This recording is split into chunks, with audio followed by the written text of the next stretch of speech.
I'm Gerard Batten, and I'm here with Tommy Robinson. Now or Stephen Yaxley Lennon, whichever you prefer. I've always known him as Tommy, so I'll call him that. We are putting out an interview in the next day or so, in which I'm asking Tommy about his activities and what's happened to him in the UK. But we're going to do a conversation now about what's going on in America with the presidential elections. Before we move on, don't forget to hit that like and subscribe button. First of all, we want you to subscribe to the channel. If you do, you'll know about further interviews and programs that come out on Hearts of Oak. And secondly, we need to know whether you like it or not, or even if you don't like it, so at least we're not working in the dark. But please hit like and subscribe. Hi, Tommy, again. It's apart from the extraordinary things that have been going on around the world since last March, the American presidential elections are unbelievable. I mean, I'm a bit older than you. I've watched a few of them over the years, and this one is the most remarkable one ever. I watched last year, 4 years ago. I watched that. Other than that, I've not really been interested that much in politics. For me, Donald Trump is God. I love him. Don't blaspheme. No, I love him. Yeah, I love him in the sense that you've got enough problems already. Yeah. Well, what he done is, I remember I'd fought for 10 years trying to explain about the media lying. Yeah. And then he brought in the terminology fake news. Yeah. And then overnight, he had the platform to tell the public. Yeah. And then it's like, this is what this is what I feel like we've been talking about. And when I see what Donald Trump's gone through, I judge it in the sense that I look and think, here's a man who had everything, was loved by everybody. Yeah? He's a billionaire, he's loved by everybody. And I think he sacrificed that. And he sacrificed the freedom, in a sense as well, because he's now hated. Oh, yeah. And not just he's hated. This is what I always weigh up, and I look and think, his children are hated. His family are hated. And he's gave up that for what? Not for money, not for fame, because he had both of them. Yeah. He's gave that up for the United States and for his belief in what that country should be. So I have the utmost respect for the man. I agree. I didn't really know much about him prior to 2016, and the image I had wasn't a positive one, I have to say. But he came along, and again, like you, I thought it's just another American election. Am I really interested that much? And then he started to say things which I thought, wow, this man's talking my language. When he spoke about fake news, I thought, yeah, I know about that, believe me. And I thought, this is great. And when he said he was going to put Hillary in prison, and then Channel 4 did a series of I think it was about 3 or 4 programs in this series about him, and they painted him as this sociopathic businessman that everybody hated, whatever. And me and my wife watched it. I said, at the end of every episode, I said, yeah, it might be true, but he isn't Hillary Clinton. And I think that for me was why he won in 2016, because he wasn't Hillary Clinton.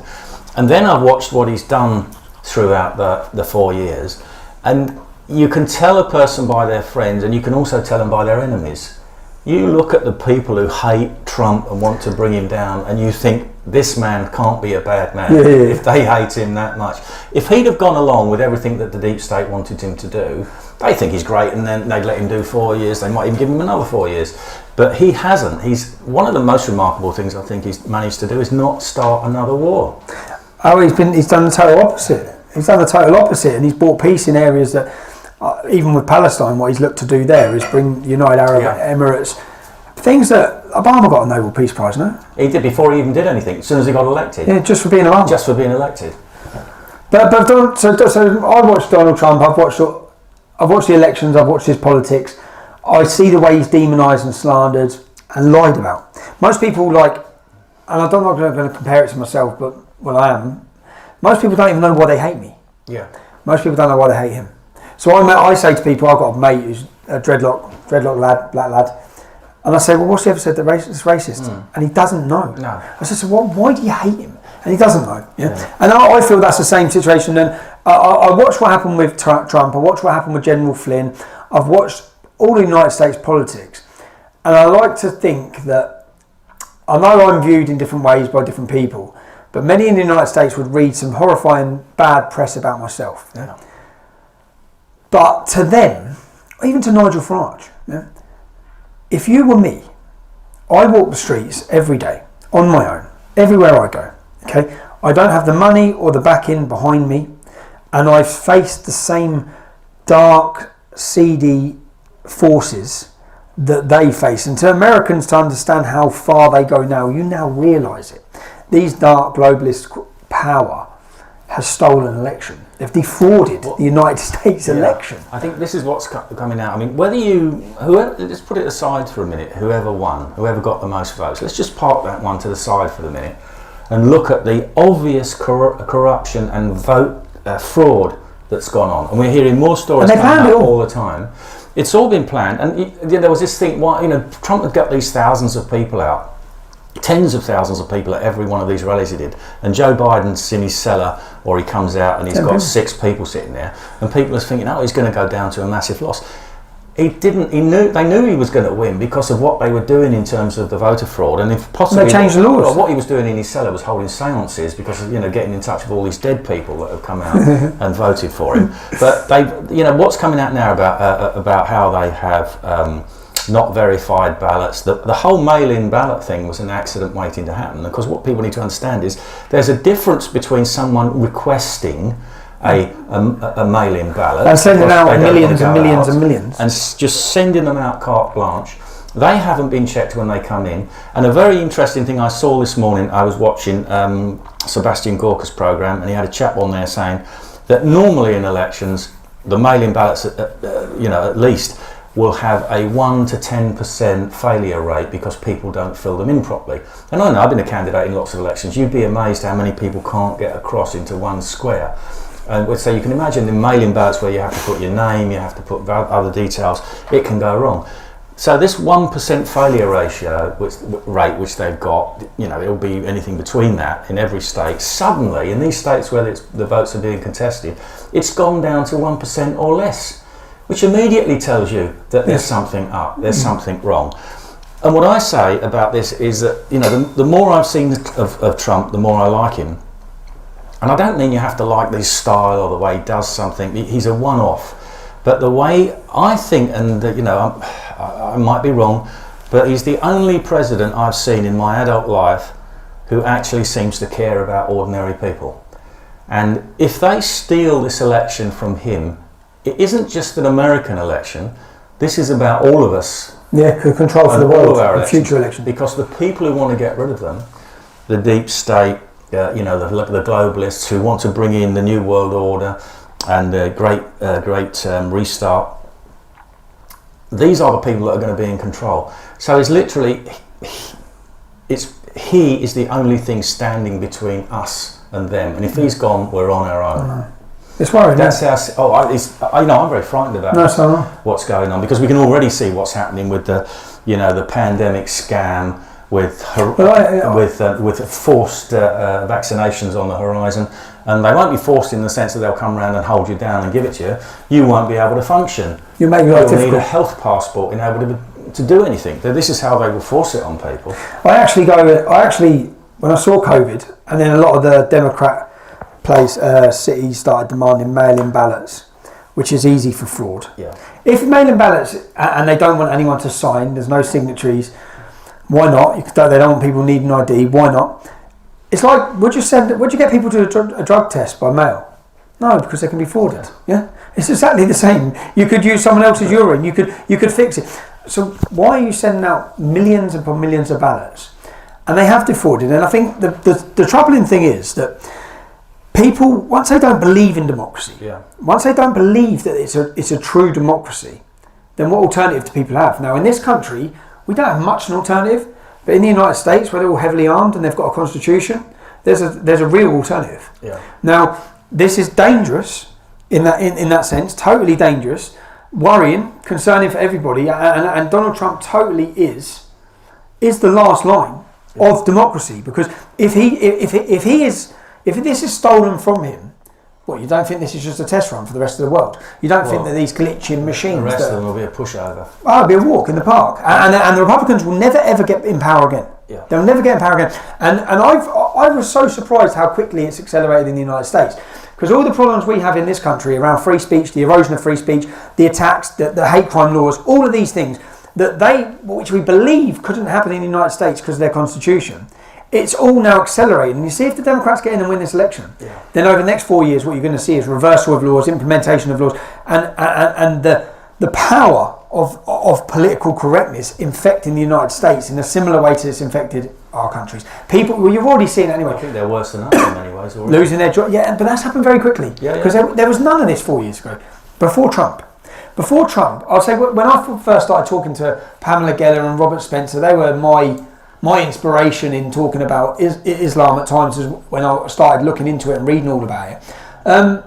This was unthinkable in the United States. Yeah. This was unthinkable. And then here we are, just, what, a decade on? Well, I think there's two elements to this.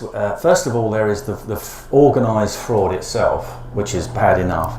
But then there is the complicity of the media in denying it's happening. I mean, in America, it's big time, you know. And over here, I don't watch the mainstream media anymore at all because there's just no point. But this morning, I came downstairs. My wife had the breakfast thing on, so the news came on. BBC One.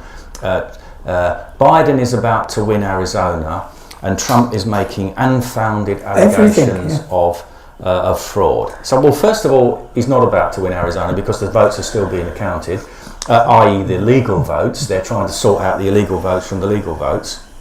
And secondly, you can't say the allegations are unfounded because even if Trump proves to be loses and didn't get all the votes he thinks he got, there's still been massive fraud. Massive. There's still been massive fraud. It's so obvious. And this is what I think is so worrying, the way we don't have even a semblance of an independent media anymore. Well, what you're witnessing, because Fox News have messed up massively, but what you're witnessing is the emergence of new media, which we're on the brink of something devastating or fabulous. Yeah.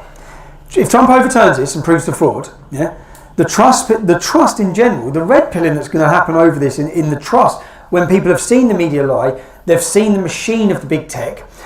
It'll hopefully be the end of big tech if he wins. There's so many things that he needs to do. Yeah, he does. I'm surprised he didn't do them in the last 4 years. Well, I think we think that the president is more powerful than he is because when you look in past presidents, they're doing what the deep state told them. Yeah. They're going to war in Iran and Iraq. And Afghanistan or whatever. So long as they're being good boys and doing what they're told, they appear powerful because all they're doing is carrying out the orders of the people who control them. Trump's gone against that, and I think that he has much less power, or the president has much less power than we actually give them credit for. But one of the things that he's got to do, and we could all make a list of things we want to do. Finish Twitter. But what he's got to do is bring in kind of antitrust laws, which is what they did at the beginning of the beginning of the 20th century when they broke up the oil companies and made them, sell off lots of their interests because they were just getting too big. And he needs antitrust laws regarding big tech like Twitter and Facebook and all this, and force them to actually sell off parts of their business and become more diverse because at the moment they've got no real competition. And he needs to join Parler. Join Parler. Tommy tells me he's got 200,000. Nearly 200. So I'll have 200,000 by Christmas. Yeah? I've got 18,000 on Parler, so I'm hoping all them people that follow Tommy will follow Jump me. on over. And I've got 73,000 on Twitter. I was cut off for a week ago. I got back on last. You know what that's about? I said something about COVID. No, but they have to follow a process. So you've been cut off. That's one tick. Yeah. They might already have 2 ticks. The next one you're gone. Well, I've been cut off twice already. Yeah, you're gone next. So. Well, that's So sorry for to be the bearer of bad news, but you're about to get unpersonal, Gerard. Well, so therefore, all your followers have follow on Parler. Go over there because he's going to be. I don't think he can do it if he manages to hang on and remain president. But if they manage to get rid of him, I hope that he sets up his own social media companies and broadcast companies. Let's face it, the property business in New York is going to be very, very damaged, which is where he traditionally makes his money because of what's happened. 6% taxes coming. But I think if he moves into that realm, he'll be a trillionaire because people around the world are crying out for free speech. And if he can do that, but I hope he stays as president. So I think what we do you think he will? I'd say, to be honest, it's 50-50. It doesn't matter how much fraud there was. It doesn't matter how many people voted one way or another. What matters is that if he can be proved to have won, they will still do everything in their power to get rid of him. And of course, this is what the media are doing, including all of our mainstream media. They're setting up the narrative that his claims about fraud are unfounded from the start and not true. So that if he does be proved to have won, they can say that he stole the election and set up for the next 4 years of civil war against him. So he's been defrauded. 71 million Republicans are aware of that. I think he's saying now that there were... Not a single building is burned. It's more than that, because they are saying now that the software that was used in the voting machines... 2.7 million votes? Yeah, actually switched votes from Trump to Biden. And this is why in certain states, when they were, 80% of the count was done, suddenly they stopped the count for no apparent reason. And this is because they were flipping the votes from Biden to Trump. They told some inspectors, and also bringing in new votes. They said we'll stop counting the vote at 10:30, and they counted until 1 a.m. without anyone watching it. Do you know what's amazing? Almost as bad as Tower Hamlets. I know. It is Tower Hamlets in the United States. In 2009, in the European elections, we were all at City Hall, and they close the ballots at 10. But of course, it's different with the European elections than the ordinary parliamentary. But I think all the votes were checked by about 12 o'clock. But we had to hang around till 6 in the morning. In fact, I don't even think they were finished by 6 in Tower Hamlets. It went on even further, and I was joking and saying, well, getting the ballot boxes in from the polling stations is one thing, but now they've actually got to fill in all the votes. But it's mad. I just don't. One encouraging thing is, for 4 years, Donald Trump has been attacked, slandered, demonised by every media source there is, even the right-wing media, and he gained another 10 million votes. Yeah, well, good luck to Donald Trump and the US, because if he loses, we're all in a very bad situation. So I think that we're hoping that he actually does pull it off and gets another 4 years, because he is going to have a tremendous struggle on his hand to do the things that needs to be done. Do you know on that as well? Laura Loomer. I watched Laura Loomer, yeah? Do you know Laura Loomer? No, she stood for Congress. Laura Loomer was an independent journalist, just like we are over here. And she has been censored more than anyone, yeah? Censored, the media tried to make her into a laughing stock, they tried to make her a comedy sketch, they tried to abuse her, and I watched her fight back from being right down at the bottom, yeah? And I've sat and felt at times like, Jesus man, where do I go from here?